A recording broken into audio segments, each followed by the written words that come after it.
Guys, good morning. Welcome to my new blog. तो कैसे हैं आप सब? सबको राम राम। और आज करेंगे हम ब्लॉग की शुरुआत। पी रहे हैं चाय, आप भी पी लीजिए। चलो मैं आपको एक कहानी सुनाती हूँ, याद आ गई मुझे तो मैंने सोचा चलो एक कहानी सुना देते हैं। तो वेट करिए जरा, भी बहुत ही अच्छी कहानी है, आप भी सुन के कहोगे वाह क्या कहानी है, एक नई सीख मिलेगी आपको इस कहानी से। तो करते हैं कहानी की स्टार्टिंग। हाँ जी दोस्तों, तो करते हैं कहानी की स्टार्टिंग। दोस्तों, ये कहानी मुझे बहुत अच्छी लगती है। इस कहानी का नाम है कर्म कभी किसी को माफ़ नहीं करता। कितना लंबा जीवन जिया ये महत्वपूर्ण नहीं है, महत्वपूर्ण ये है कि हमने अपने जीवन को कैसे जिया। ठीक है, तो मैं एक कहानी सुनाती हूँ आपको। एक डाकू था, वो लोगों को लूटता था और उनकी हत्याएं करता था और बहुत ही बुरा था। और उसका ना जो वो डाकू था उसके नाम से लोग ना डरा करते थे, कांपते थे। उसका नाम सुनते ही लोगों के होश उड़ जाया करते थे। और वो एक जंगल में रहता था, वहाँ उस जंगल में उसका राज चलता था। कहने का मीन्स ये कि उस जंगल से जो भी बंदा निकलता था उसको कुछ ना कुछ वहाँ पे दे के जाना ही पड़ता था, क्योंकि उसके जो साथी थे वो लोग उसको घेर लेते थे। तो जंगल से एक दिन साधुओं की टोली गुजर रही थी। इतने में साधुओं को आवाज़ आई, रुक जाओ, कहाँ जा रहे हो? आपके पास जो कुछ भी है हमारे हवाले कर दो। फिर साधु ने कहा, आप जो भी हो हमारे सामने आओ। इतने में वो डाकू उनके सामने आ खड़े हुए और बोला, जो भी है आपके पास मेरे हवाले कर दो। साधु बोले, हमारे पास तो केवल कमंडल है, और हमारे पास क्या होगा?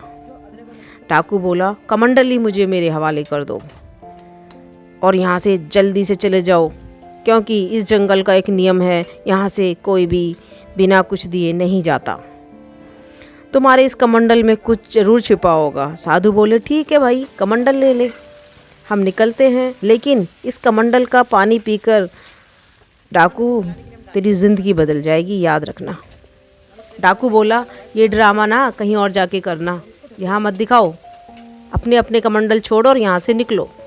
इतने में जाते जाते एक साधु ने पीछे मुड़कर देखा और डाकू की तरफ इशारा करते हुए पूछा, डाकू, क्या मैं आपसे एक प्रश्न कर सकता हूँ? डाकू बोला, ये प्रश्न उत्तर का झमेला ना यहाँ मत पालो और यहाँ से निकलो जल्दी। ऐसा ना हो थोड़ी देर में यहाँ से जाने लायक भी ना रहो। अरे मेरे से क्या पूछते हो, मैं तो डाकू हूँ, तुम्हें क्या उत्तर दूंगा? फिर भी साधु ने थोड़ी हिम्मत की और कहा, हम एक प्रश्न पूछना चाहते हैं। डाकू बोला, ठीक है, चलो जल्दी जल्दी पूछो और यहाँ से निकलो जल्दी। तो क्या होता है? साधु बोले डाकू से, अच्छा एक बात बताओ, ये लूट खसोट क्यों करते हो? डाकू बोला, ये मेरा व्यापार धंधा है, इसलिए करता हूँ। संत बोले, ऐसा व्यापार क्यों करते हो? डाकू बोला, मेरी माँ है, बीबी है, बच्चे हैं, मेरा परिवार है, उनके लिए करता हूँ। अच्छा, डाकू बोले, एक बात बताओ, ये व्यापार जो तुम करते हो, लोगों की बद्दुआएं लेते हो, लोगों की जिंदगियां बर्बाद करते हो। संत बोले, तो डाकू ध्यान रखो, नरक स्वर्ग होता है, अच्छे कर्मों का फल अच्छा ही होता है और बुरे कर्मों का फल गलत ही होता है। तो डाकू बोला, संत जी, लेकिन ये सब मैं अपने परिवार के लिए करता हूँ। संत बोले, जाओ उस परिवार से पूछ कर आओ जिनके लिए मैं चोरी करता हूँ, हत्याएं करता हूँ, लूट खसोट करता हूँ, इनमें से कौन कौन मेरे साथ चलने को तैयार रहेगा नरक में? तो डाकू बोला, संतों से बड़े होशियार और चालाक लगते हो, मैं पूछने जाऊँ और तुम लोग भाग जाओ? साधु बोले, नहीं नहीं, ऐसा नहीं होगा, तुम चाहो तो हम सबको पेड़ से बांध सकते हो। डाकू ने सोचा, बात तो सही है। सब साधुओं के हाथ पैर पेड़ से बांध दिए और अपने घर तूफान की तरह भागा चला गया। दरवाजे पर माँ बैठी थी और बोली, आज तो इतनी जल्दी कैसे आ गया? तो डाकू बोला, माँ, आज मैं कोई माल नहीं लाया, मैं एक प्रश्न पूछने आया हूँ। बता माँ, मैं जो गलत काम करता हूँ, लूट खसोट करता हूँ, इसका मुझे क्या फल मिलेगा?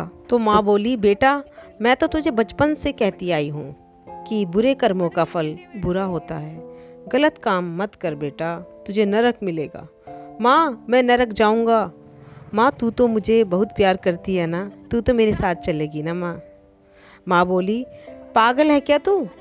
जवान लड़का है तू, मैं 80 साल की बुढ़िया हूँ, तेरे से पहले मैं चली जाऊंगी। तेरे कर्मों का फल बेटा तुझे ही मिलेगा, तुझे ही भोगना पड़ेगा। मेरे कर्मों का फल मुझे मिलेगा। फिर वो डाकू हताश हो गया और थोड़ा आगे अंदर की तरफ बढ़ा और अपनी पत्नी से पूछा, बोल, देख तेरे लिए कितने हीरे मोती के हार लाया था, और ये जो मैं लूट करता हूँ इसका फल क्या मिलेगा, बता मुझे। पत्नी बोली, नरक मिलेगा, नरक। डाकू बोला, तू मेरे साथ नरक चलेगी? पत्नी बोली, मैं क्यों जाऊंगी तुम्हारे साथ नरक, पागल हो गए हो क्या? वो बोला, तुमने तो शादी करते वक्त 7 जन्मों की कसम खाई थी।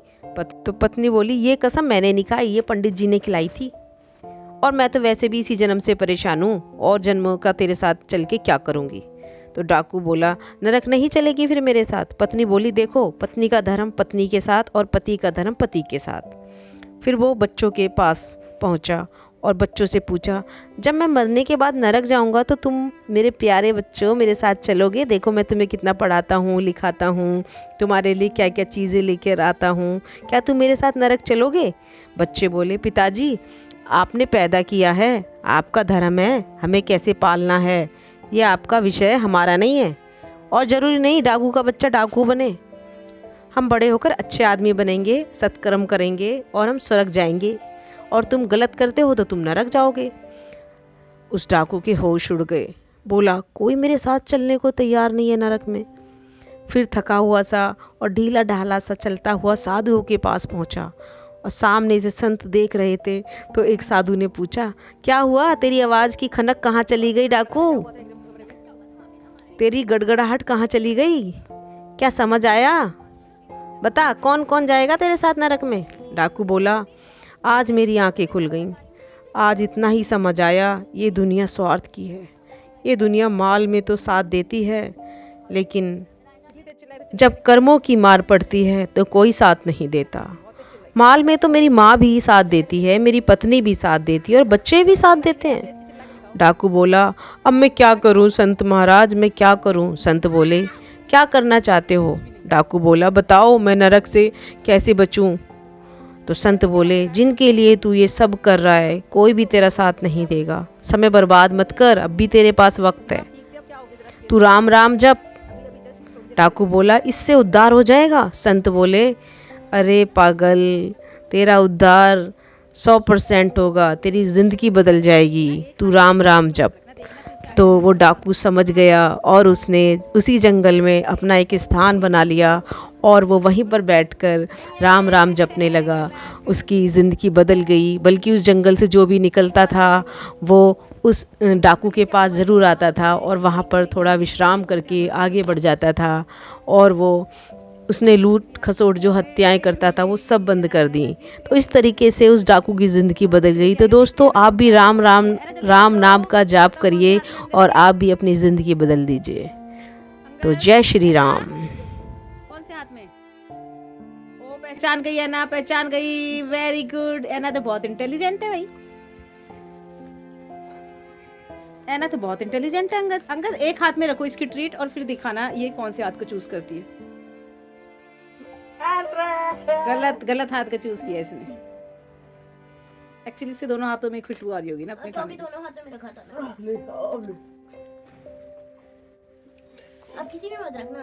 नहीं। दोनों सुंघाया कर ना, पहले इसे दोनों हाथों को सुंघाया कर, उसके बाद दिया कर। अरे किसी में भी नहीं था की बार।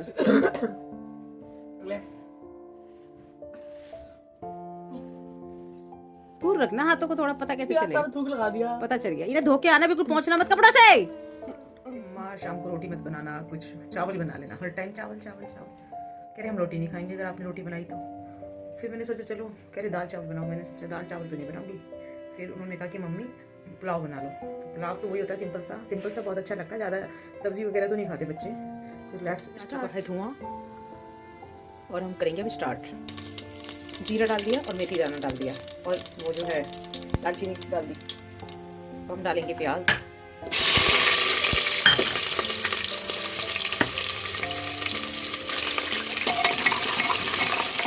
प्याज डालने के बाद हम डालेंगे आलू।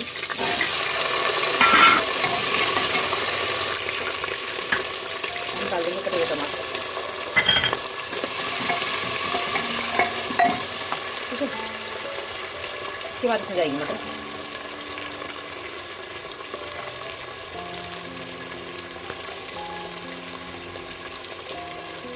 तो इसी वक्त मैं डाल दूँगी थोड़ी सी हींग।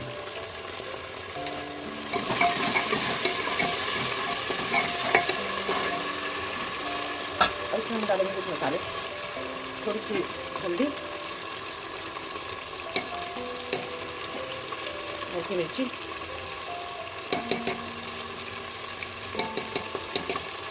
बस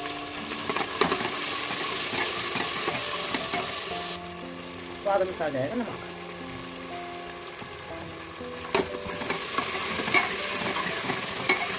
हम इसमें डाल देंगे चावल, और इसमें हमारे चावल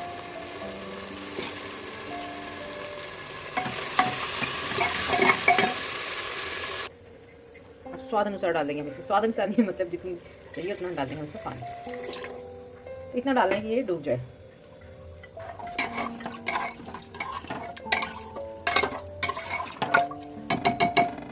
हम लगा देंगे कुकर का ढक्कन। बना, देखिए कैसे बना है पुलाव। सिंपल सा, साधारण सा है बिल्कुल, और खाने में इतना यम्मी है ना, आप सोच नहीं सकते। चार के साथ, और भूमि टेस्ट करके बताएगी। भूमि बताओ कैसा है? कैसा है भूमि? वाओ, कैसा है? बहुत बुरा?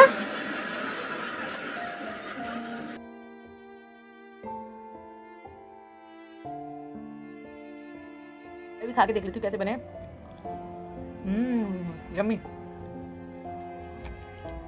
बज रहा है 12, और सरप्राइज, भूमि कर रही है पढ़ाई। ओ माय गॉड, भूमि 12 बजे कौन पढ़ता है बेटा? मम्मा फिर कल के लिए इजी हो जाएगा ना। क्या इजी हो जाएगा? कल मुझे कुछ काम नहीं करना पड़ेगा, बस ओ माय गॉड, आप पढ़ते भी हो? आपको नहीं पता। मैंने सोचा सिर्फ खाते खाते हो। गाइस सतानी आजकल बहुत। क्या बहुत? What can I. पढ़ते क्यों आप? पढ़ना जरूरी है। क्यों पढ़ते हो? क्यों पढ़ते हो? क्या करोगे पढ़कर? नहीं पढ़ती। अच्छा, क्या करोगे पढ़कर? कुछ बनूंगी। क्या बनोगे? डॉक्टर। डॉक्टर बन के क्या करोगे? डॉक्टर बन के जो डॉक्टर का काम होता है वो करूंगी। फिर क्या करोगे? फिर क्या? क्या करोगे? फिर मुझे क्या पता मैं क्या करूंगी। कुछ नहीं करोगे जिंदगी में। क्यों नहीं करूंगी? एक अच्छे इंसान बन जाओ सबसे पहले। करना धरना तो बात की बात है। अच्छी हूँ guys मैं। अच्छे इंसान बनो। अच्छी तो है। देखो गाइस। Bye, good night. रुको। Bye guys. का दिन हो गया है पूरा, और आज के व्लॉग की करते हैं हम यहीं पर एंडिंग। तब तक के लिए bye, take care and good night.